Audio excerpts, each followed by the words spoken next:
कितना पुराना है वास्तु? किससे बना है वास्तु? घर को संतुलित घर कैसे बनाएं? क्या दिशा में परिवर्तन जीवन की दशा में परिवर्तन ला सकता है? जानिए कितना महत्व रखता है वास्तु आपके जीवन में। जानेंगे वास्तु के बारे में, जाने अनजाने तथ्य। डॉक्टर अर्चिता तिवारी के साथ वास्तु परिचय।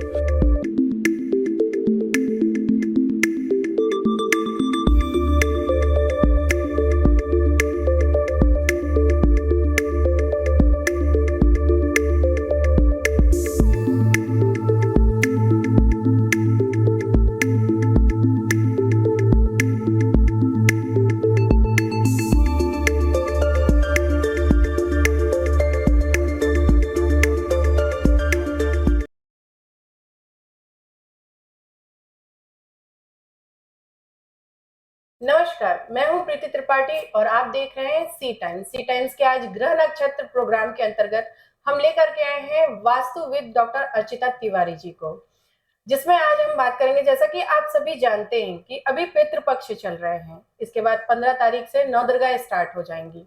नवदुर्गा से ही दिवाली तक की तैयारियां हमारी चालू हो जाती हैं। तो आज हम इसी बारे में डॉक्टर अर्चिता तिवारी जी से बात करेंगे कि किस प्रकार से हम किन चीजों का ख्याल रख करके चीजों को और अच्छे से कर सकते हैं जिसका फल हमें प्राप्त हो। तो आइए हम बात करते हैं डॉक्टर अर्चिता जी से। अर्चिता जी, आपका बहुत बहुत स्वागत है हमारे चैनल में। Thank you.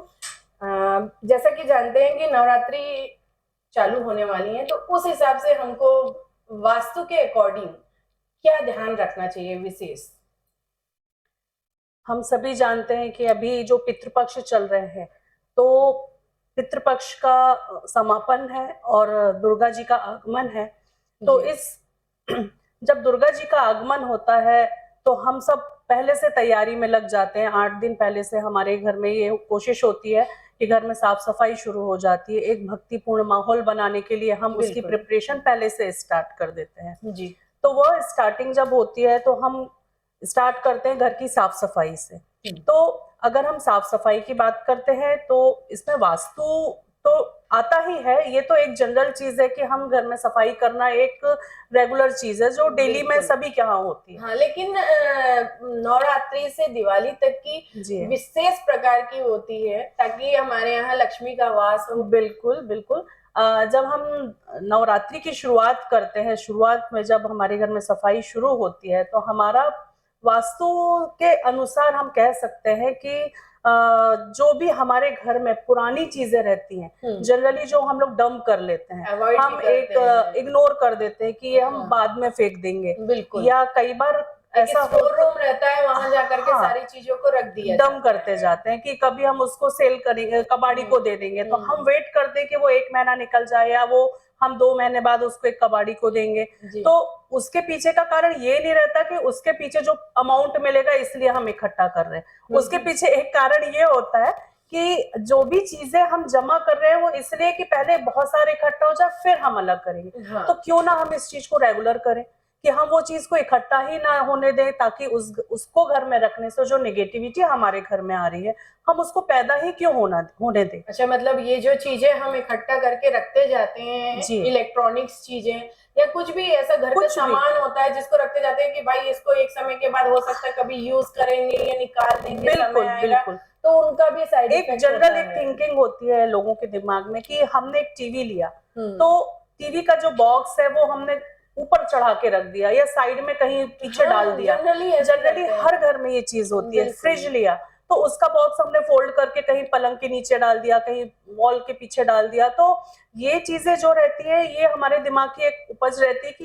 कभी काम आएगा, पर वो काम क्यों आएगा? आप ये सोचिए कि अगर आप ट्रांसफरेबल जॉब वाले हैं तो वो आपके काम आएगा, और अगर आप कहीं स्टेबल हो चुके हैं तो वो चीज आपके रिपीट काम नहीं आएगी, क्योंकि आपकी जो चीज आई है वो हमें तुरंत उसको बेचना तो नहीं है। हम इस उद्देश्य से तो लाए नहीं है कि ये हमको 6 महीने बाद निकालना तो ये बॉक्स रख दे। तो इस एक मेंटेलिटी दिमाग में रहती है कि अभी ऊपर रख दो फिर उसको बाद में अलग करेंगे, तो उसको ऊपर ही रखना क्यों, आप उसको तुरंत अलग कर दो।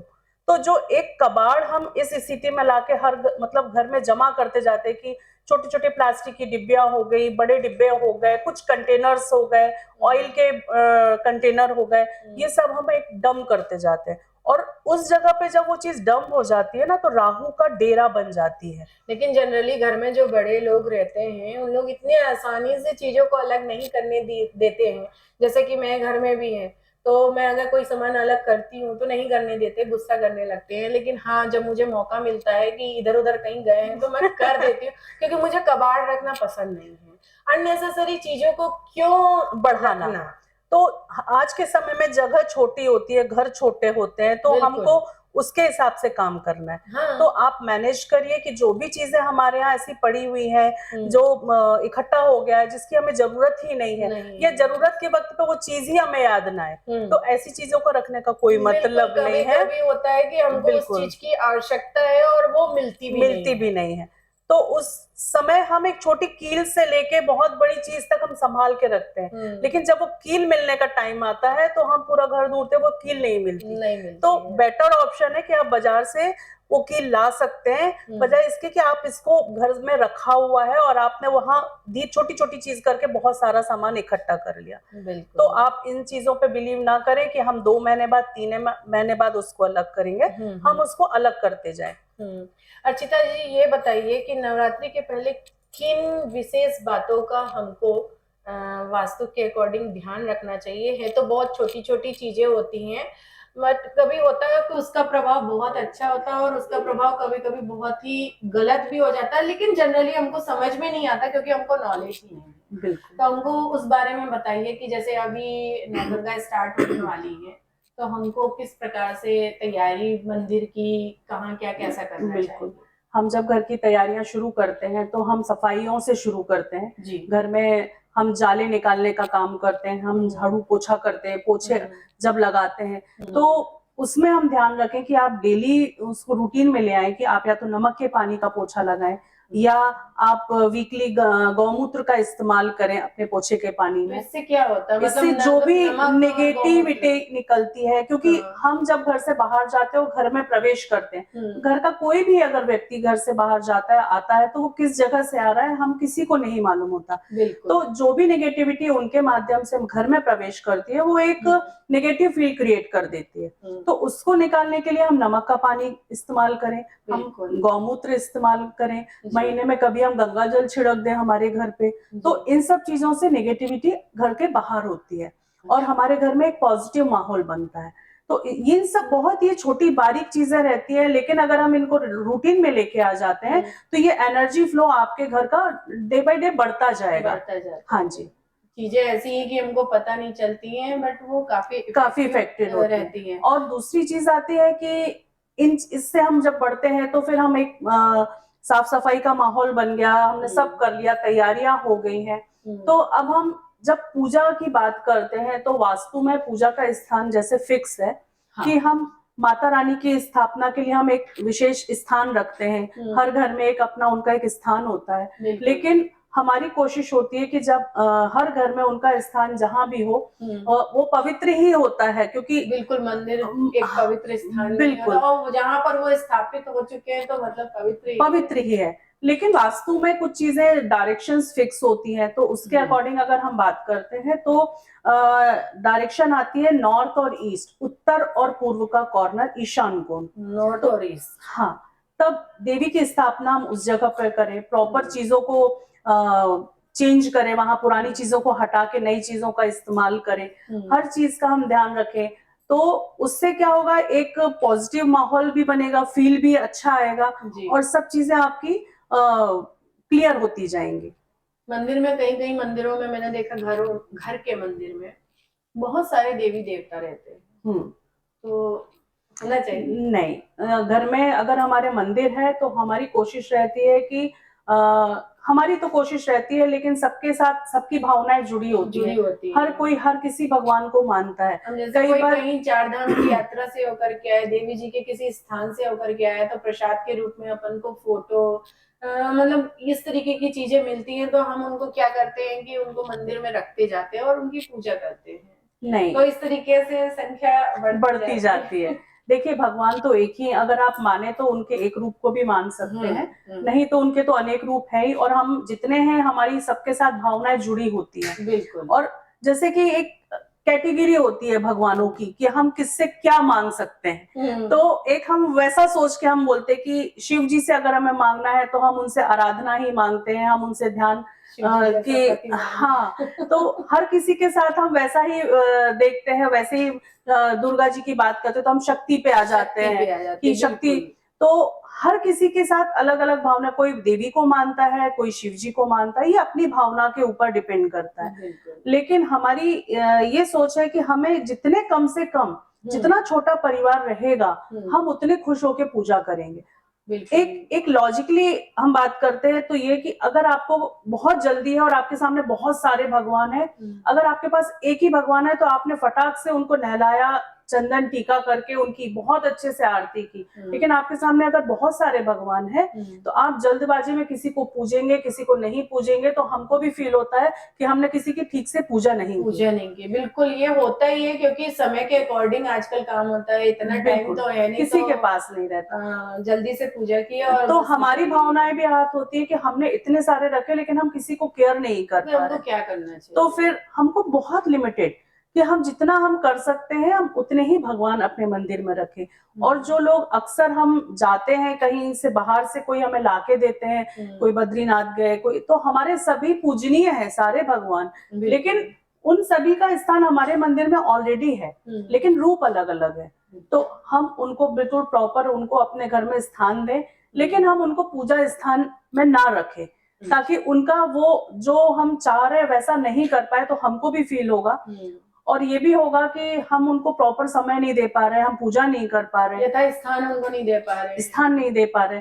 तो आप लिमिटेड रखिए कि जितने को आप पूजा कर सकते हैं प्रॉपरली, आप सिर्फ उतने ही भगवान आपके मंदिर में रखें, और किसी भी भगवान की मूर्ति डबल ना रखें कि उनका बाल रूप, उनका बड़ा रूप, फिर एक छोटा, फिर बड़ा, फिर ये वाली प्रतिमा, तो इस रूप की प्रतिमा, तो ये सोच के हम उन्हीं एक ही शिव जी की ही बहुत सारी प्रतिमाएं रख लेते हैं, उनका शिवलिंग रख लेंगे, उनको मूर्ति रूप में भी रख लेंगे, तो ये हमें अवॉइड करना चाहिए। हम उनका किसी भी रूप की पूजा करेंगे, हमको फल उतना ही मिलना है जो हम पूजा कर रहे हैं। एक बात और मैं आपसे पूछना चाहती हूँ, जो जैसे आजकल के मंदिर रहते हैं नहीं बना पाते हैं अपन, बाहर इतनी जगह ही नहीं होती है, तो लकड़ी की कहीं संगमरमर के मंदिर मिलते हैं, बने बनाए मिलते हैं, तो उसमें जो गुंबद होता है क्या वो होना चाहिए या नहीं होना चाहिए? नहीं होना चाहिए, घर के मंदिर में कभी गुंबज नहीं होना चाहिए। हाँ। कि गुम्बद था तो बोले कि नहीं, गुम्बद नहीं होना चाहिए मंदिर में। हाँ। तो घर में नहीं होना चाहिए, यदि वो बाहर एक खुले स्थान में है तो वो होना चाहिए, अदरवाइज आप घर में हैं तो नहीं होना चाहिए। उसका कारण यह है कि जो घर के अंदर जो मंदिर रहते हैं उनकी छत जो रहती है वो फ्लैट होनी चाहिए, उसमें कलश या गुंबज नहीं होना चाहिए। जी। जो बड़े मंदिर होते हैं, जो घर के बाहर मंदिर होते हैं, जहाँ हम जाते हैं, हम जब उस मंदिर में प्रवेश करते हैं तो हमको बहुत शांति फील होती है, हम इतनी शांत होकर बैठ जाते हैं कि हम वहाँ की एनर्जी गेन करना चाहते हैं। बिल्कुल, बहुत अच्छा लगता है, बहुत अच्छा लगता है, मन एकदम शांत हो जाता है। तो उसका कारण ये है कि जो गुंबज रहता है, पॉइंट रहता है जो ऊपर, उससे जो एक सन की जो रेस आती है, उससे जो पूरी एनर्जी फ्लो पूरे मंदिर में आता है, उस गुंबज में वो मिलता है।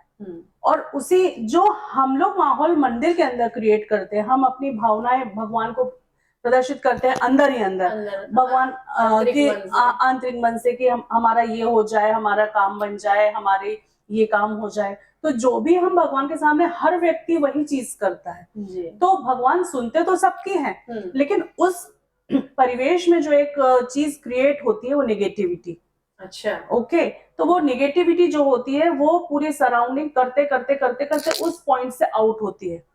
ऐसा मतलब तो, कितनी अजीब सी बात है कि हम लोग इतना ध्यान नहीं देते हैं, इतना हम लोग भी क्या, जो मंदिर बनाते हैं तो लकड़ी के या संगमरमर के रहते हैं, तो उसमें गुम्बद तो रहता ही रहता है। क्योंकि घर में अगर ये हम गुम्बज बना लेते हैं तो अगर घर की जो एनर्जी है, क्योंकि हमारे वो मंदिर की छत के ऊपर भी एक छत है जो हमारी घर की छत है, बिल्कुल, तो वो चीज कहाँ बाहर जाएगी?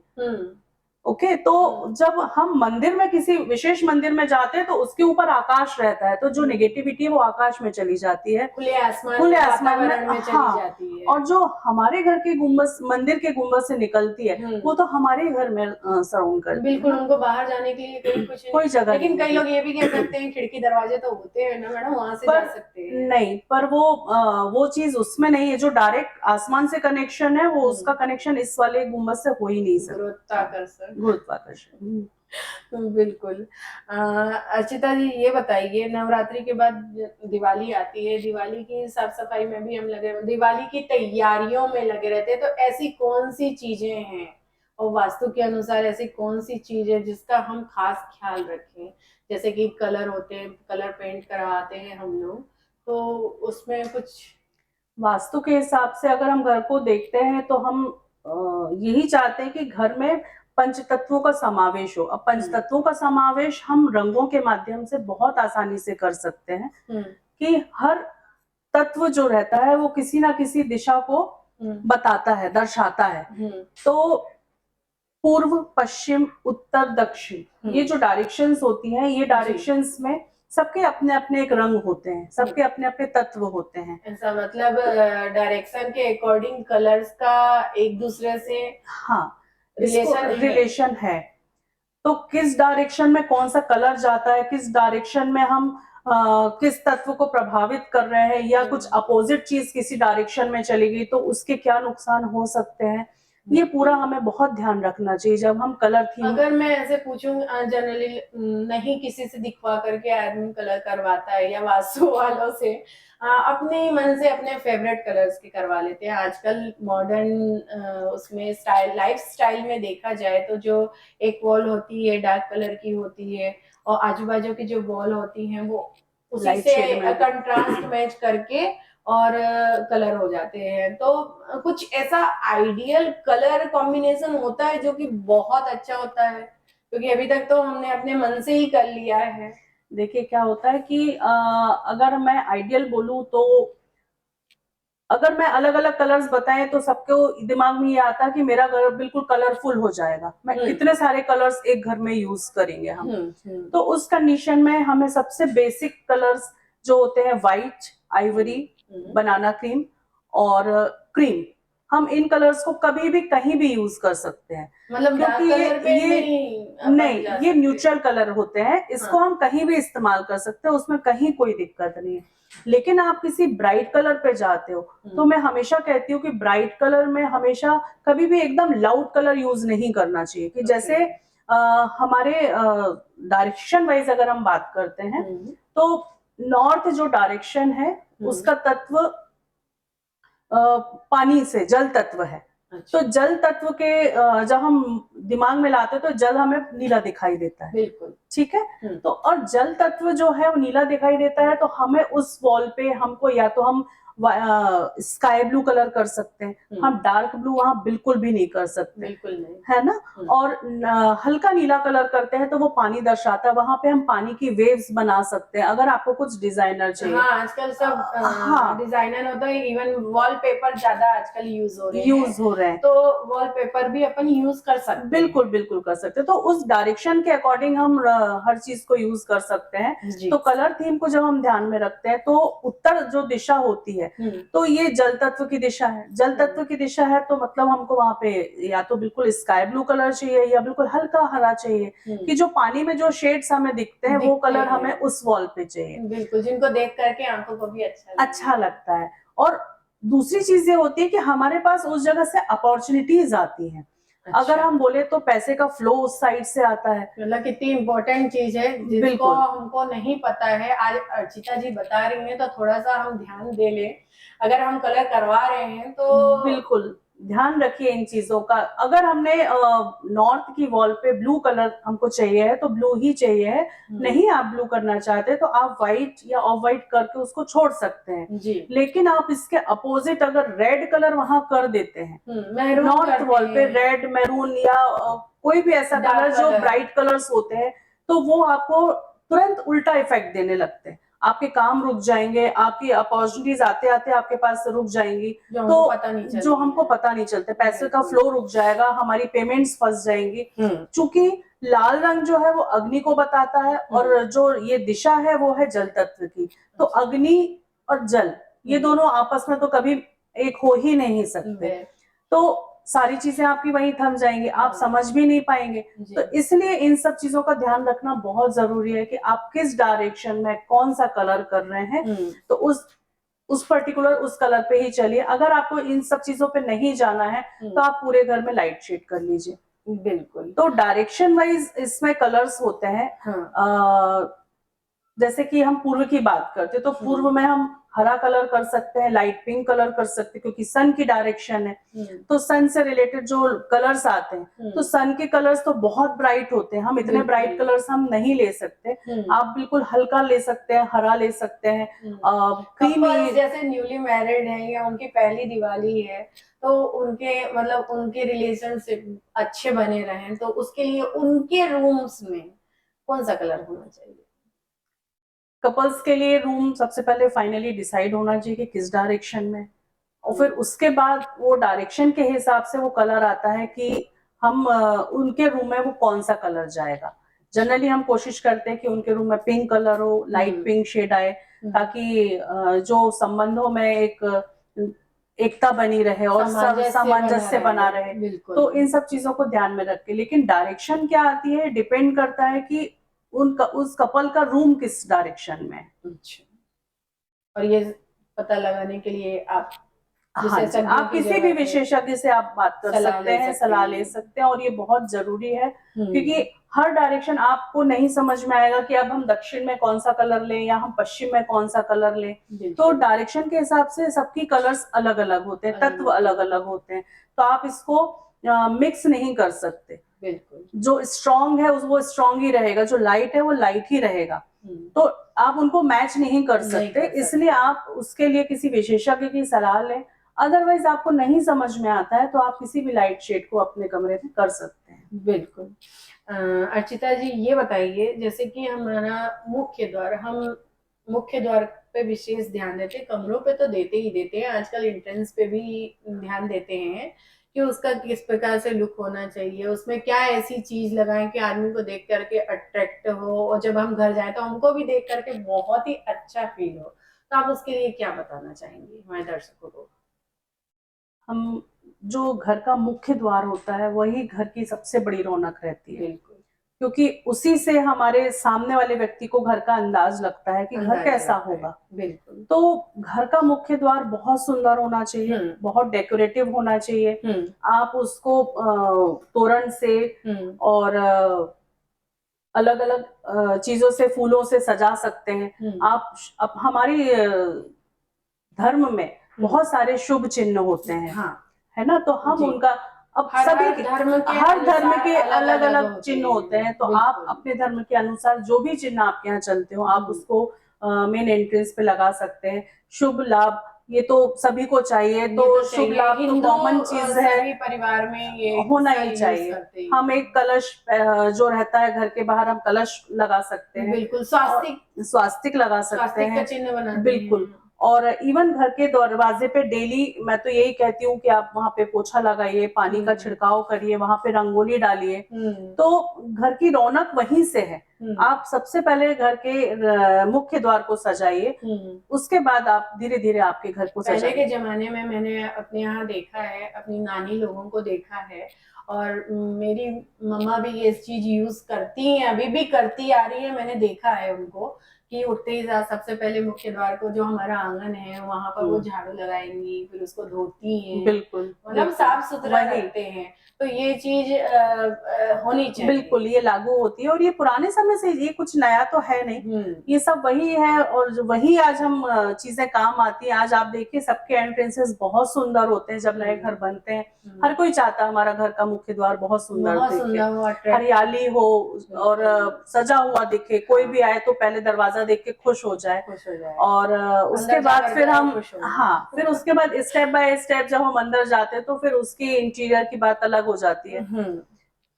अर्चिता जी, एक मैं अलग थोड़ा सा हट करके बात कर रही हूँ, है अपने टॉपिक से। ये अभी चुनाव का समय बहुत जोर शोर से चल रहा है, तो मतलब इसका आपको ऐसे भी आपके होंगे जिन लोग चुनाव में ये विशेष करके पूछते होंगे कि मैडम हमारा जो ऑफिस है वो किस डायरेक्शन में होना चाहिए, हमारा बैनर कहाँ पर क्या कैसा लगे जिससे कि हम आगे बढ़े, चुनाव जीते। तो क्या ऐसे भी बहुत सारी चीजें आती हैं इसमें, दवाई छुपी रहती है। इसको कोई ओपनली नहीं करता है ओपनली कि नहीं करता, होना क्या बिल्कुल, चाहिए एक्चुअली। बिल्कुल।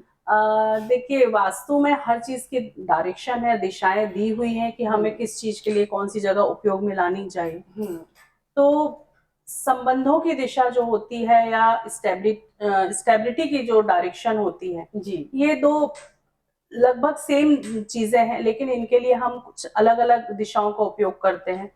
कि जो पूर्व दिशा है वो आपको फेम दिलाती है, आपको एक चमकता हुआ चेहरा बताना चाहते हैं आप, तो उसके लिए आपको पूर्व दिशा यूज करनी चाहिए। पूर्व दिशा में आप सबसे पहले अगर आप चुनाव के मैदान में उतरने वाले हैं तो आपके लोगों के साथ यूनिटी होनी चाहिए, और यूनिटी के लिए आपको लोगों से जुड़ना है, उनसे संबंध बनाना है, उन आगे तक उनको साथ में लेके चलना है, ताकि आप आज जिस पोजीशन पे हैं आगे तक उससे और आगे जाएं। उसके लिए आपको हमेशा संबंधों को मेंटेन करके चलना पड़ता है।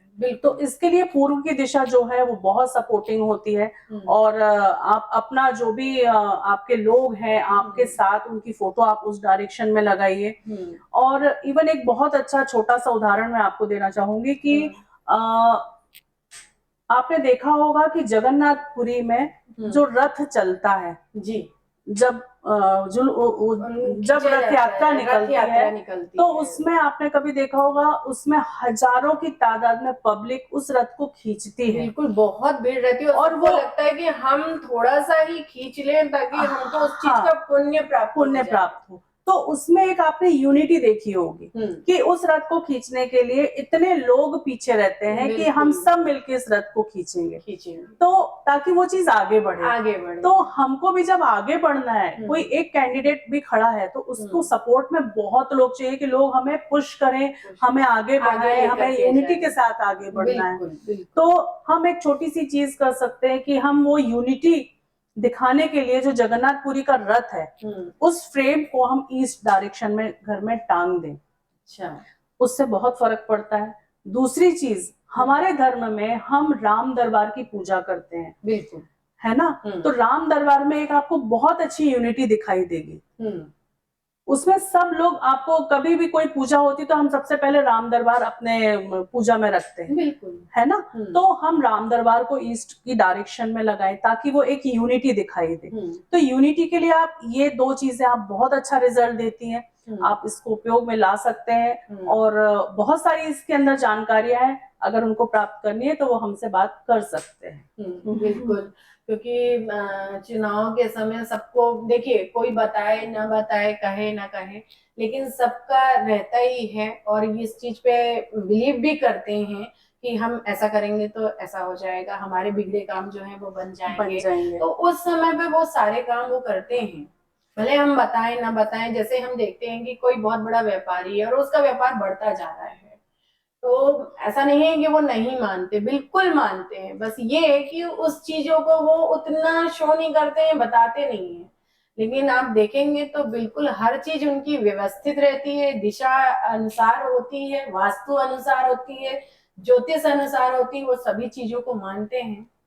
देखिए, हम हमेशा सेलिब्रिटीज को फॉलो करते हैं, बिल्कुल, और जो सेलिब्रिटीज होती हैं वो किस किस को फॉलो करती है वो आपको पता भी नहीं चलता है। लेकिन हम जो एक जो मीडियम क्लास जो लोग होते हैं जनरली हम इसी में नहीं ध्यान देते। हम अपनी रोजमर्रा की जिंदगी में ही इतने व्यस्त रहते हैं कि हमारा ध्यान इस तरफ जाता ही नहीं है कि वो किस किस से मिलते हैं, किस तरीके से अपने आप को आगे बढ़ाते हैं, किस किस का सहारा लेते हैं। इतना सा भी मन में आता है, यार देखो यार इसके पास पैसा, और देखो कितना पैसा आता जा रहा है, पहले एक दुकान थी अब 2 दुकानें 3 दुकानें। तो ये सही कह रहे हो आप, और इसमें सच्चाई भी है कि जो जितनी सेलिब्रिटीज हैं जिनको हम फॉलो कर रहे हैं वो भी बहुत लोगों को फॉलो करते हैं कुछ गेन करने के लिए। बिल्कुल। लेकिन हम सामान्य लोग जो रहते हैं वो इस तरफ ध्यान भी नहीं देते। उनका कहना है कि ये सब फालतू है, ये तो जब वो अरे जब परेशान होते हैं तब अपन उस तरफ भागते हैं। लेकिन ये फालतू नहीं है, जब ये चीजें बहुत लाइफ में चेंज लेके आती हैं। मैं तो हर किसी को कहती हूँ कि छोटा बड़ा इसमें कुछ नहीं होता। अगर आप फॉलो करते हो तो आपको उससे रिजल्ट ही मिलेंगे और अच्छे रिजल्ट्स मिलेंगे। आप एक बार ट्राई करिए, अगर आपको रिजल्ट नहीं मिलते तो आप छोड़ दीजिए, उसके लिए आपको कोई भी प्रेशर नहीं करेगा कि आप मत करिए। लेकिन आपको अगर करके रिजल्ट अच्छा मिलता है तो आप एक बार करके देखिए। बिल्कुल। आप हमारे दर्शकों को, दिवाली आ रही है, दशहरा, पहले नवरात्रि चालू है, फिर दशहरा है, दिवाली है, तो हमारे यहाँ आप दर्शकों को क्या ऐसा टिप्स के रूप में बताना चाहेंगी जिससे उनको उस चीज का प्रभाव मिले या उस चीज का उपयोग वो करें, तो वो उनको दिखे कि हाँ ये सही हो रहा है हमारे साथ? देखिए, आज के समय में आपने देखा होगा, हम सभी मानते हैं कि एक छोटी सी बात है लेकिन ये किसी को नहीं मालूम जी, या बहुत लोगों को मालूम भी होगी तो मालूम नहीं, लेकिन हर कोई अपने मुख्य दरवाजे पे आपने देखा होगा गणेश जी रखा है। बिल्कुल, मैं बता रही हूँ ना, सबके यहाँ मैंने देखा है। इवन मैं दूसरों का क्यों बोलूं, मेरे खुद के घर में है, हर किसी के घर में, मतलब मुख्य द्वार पे अंदर साइड में उनका मुंह अंदर रहता हो है। सकते हैं। मैंने सोचा कि मतलब दरवाजे में जब मैं आई यहाँ पर, क्योंकि मेरे घर में नहीं होता है, बट मैं जब यहाँ ससुराल में आई तो मैंने देखा अंदर गणेश जी के फोटो लगी हुई है। और मैंने पूछा कि किस लिए, तो बोलते हैं कि सुख समृद्धि घर के अंदर आए, और जो पीठ है, जैसा सभी को पता है कि दरिद्रता का वास होता है, तो वो बाहर की तरफ है। बिल्कुल। तो ये क्यों करना चाहिए ना? मुझे लगता है कि यार वो तो भगवान है, आप कहाँ पर उनको बैठाएंगे। बट इसके पीछे मेन आप बताइए कि क्या ये सच सही है कि गलत है? नहीं, ये बहुत हद तक गलत है। गणपति को हम प्रथम पूज्य मानते हैं जी, और गणेश जी को ही हमने द्वारपाल भी बना दिया। तो हमने उनको एज अ गार्ड बाहर खड़ा कर दिया कि आप हमारे घर की रक्षा करिए, और हम उनको प्रथम पूज्य में उनको पूजित भी करते हैं। तो ये तो सरासर उनके साथ नाइंसाफी हम करते हैं कि जो व्यक्ति जिसको हम सबसे पहले पूज्य मानते हैं और उसी को हमने दरवाजे पे खड़ा कर दिया, जिसको हम घर के अंदर ही नहीं लेके आ रहे हैं। ध्यान से आप सब लोग सुनिए, और हम सभी ने लगा के रखे हैं, कृपया करके बिल्कुल बिल्कुल ध्यान दें। हर 99% घरों में घर के बाहर घर के अंदर गणेश जी होते हैं। एक ये हो जाता है कि घर के बाहर नहीं, घर के अंदर भी होना चाहिए, तो घर के दोनों दरवाजे के दोनों तरफ अंदर भी लगा दिया, सेम वही जगह बाहर भी लगा देते, तो गणेश जी को हम स्थापित कर देते हैं। लेकिन ये नहीं होना चाहिए। आप गणपति को अपने भगवान के मंदिर में स्थापित करिए, उनकी पूजा करिए, अर्चना करिए, आपको उतना ही फल मिलेगा। घर के बाहर हम बहुत सारे शुभ चिन्हों का उपयोग कर सकते हैं, लेकिन गणेश जी को हम लेकिन गणेश जी को हम एज अ द्वारपाल हम उनको उपयोग नहीं कर सकते।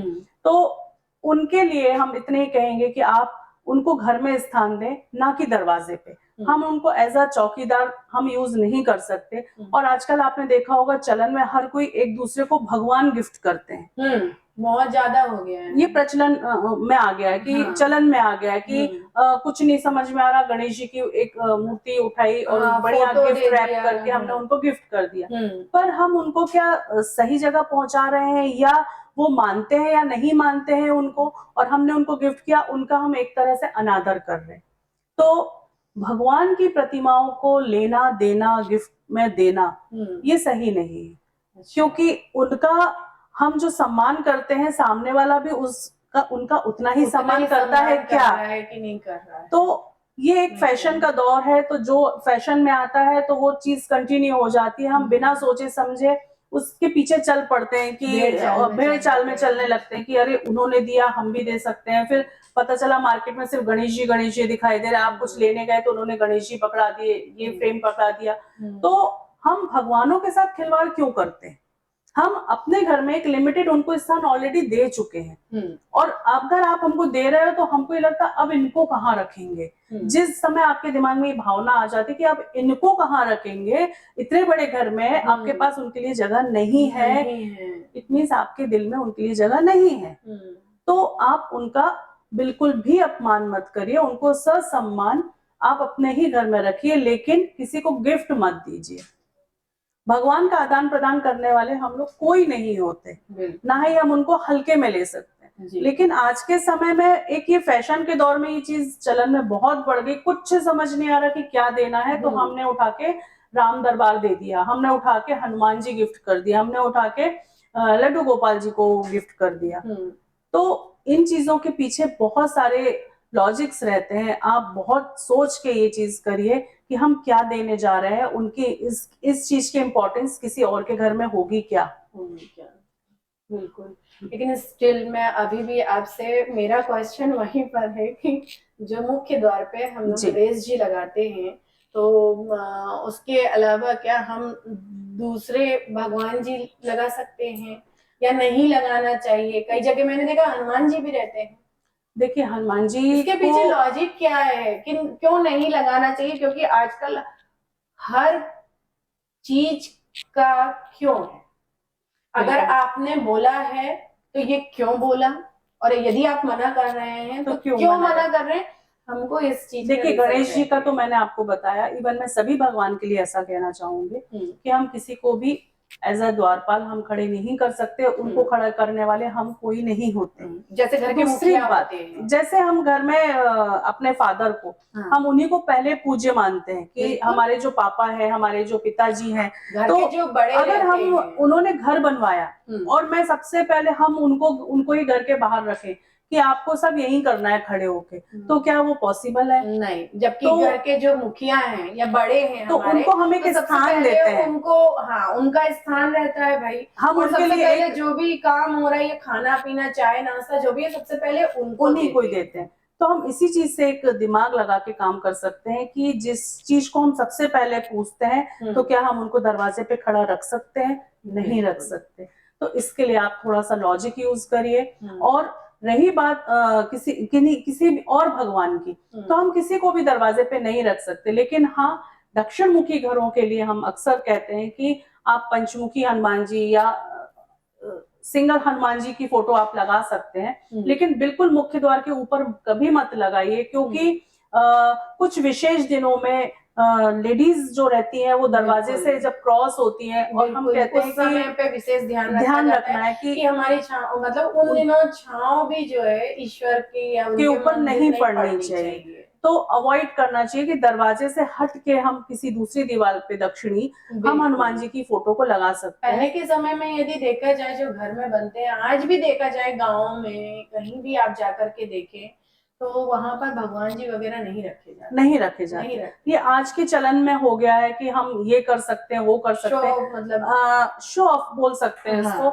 लेकिन हम अपने बचाव के लिए ठीक है, हम उनका उपयोग करते हैं, लेकिन उनको हम सही स्थान दें ताकि उनको भी तकलीफ ना हो और उस चीज से हमको भी गलत इफेक्ट न पड़े। मतलब जाने अनजाने में हमसे वो गलती हो रही है, तो हम वो गलती ना करें। जैसे आज मेरे को खुद भी ये चीज पता चली, तो मैं तो सबसे पहले जाकर के हटाई दूंगी, क्योंकि वास्तव में वास्तविकता यही है कि हम भगवान जी को मुख्य द्वार पे नहीं बैठा सकते हैं। वो भी रिद्धि सिद्धि के देवता, जिनकी प्रथम पूजा होती है, जिनकी हम पूजा करते हैं हर चीज से पहले, हर काम से पहले, और उनको ही हम दरवाजे पे बैठा देते हैं, जैसा कि मैम ने बताया। तो हम वो गलती ना करें, और इस चीजों पे छोटी छोटी ये चीजें हैं जिनका हम ध्यान रखें, तो हो सकता है जो हमारे अटके काम है, जो नहीं बन रहे हैं, वो सब काम बनने लगे। तो मेरा दर्शकों से यही निवेदन है कि ये छोटी छोटी चीजें हैं जिनको करने में कुछ बुराई नहीं है, आप करिए, हमको बताइए, हम अपने विशेषज्ञों द्वारा आपके सारे जो प्रश्न हैं उनका आपको जवाब देंगे, आपको बताया जाएगा। आप हमारे कमेंट बॉक्स में आप बता सकते हैं कि अगर मुख्य द्वार का, जैसे आज मैडम ने बताया है, अगर उनको हटा दे तो उससे क्या आपको इफेक्ट हो रहा है, लाभ हो रहा है, नहीं हो रहा है, या जो भी चीजें हैं, कलर को लेकर के बात हुई है या बाकी भी चीजों को लेकर के बात हुई है, जैसे कि नमक के पानी से हम घर का पोछा करें तो निगेटिविटी जाती है, घर में कलेश सब कम हो जाता है। तो ये सारी चीजें हैं जिनको आप यूज करिए, करके देखिए और हमको बताइए, और जो भी आपके मन में प्रश्न है या दुविधाएं हैं तो आप बिल्कुल हमसे पूछ सकते हैं। हमारे वेबसाइट पे जाकर के आप लिंक में जाकर के, कमेंट्स बॉक्स में जाकर के, आप यूट्यूब में, इंस्टा में हमसे प्रश्न पूछ सकते हैं और उस प्रश्न, आपके प्रश्न का जवाब हम अपने विशेषज्ञों से लेंगे और बिल्कुल आपको उस चीज का प्रभाव मिलेगा, उसका समाधान होगा। तो इस चर्चा को हम यहीं पर विराम देते हैं और अगले बुधवार इसी दिन इसी समय हम फिर से आकर के आपसे मिलेंगे। तब तक के लिए हमको आज्ञा दीजिए। नमस्कार।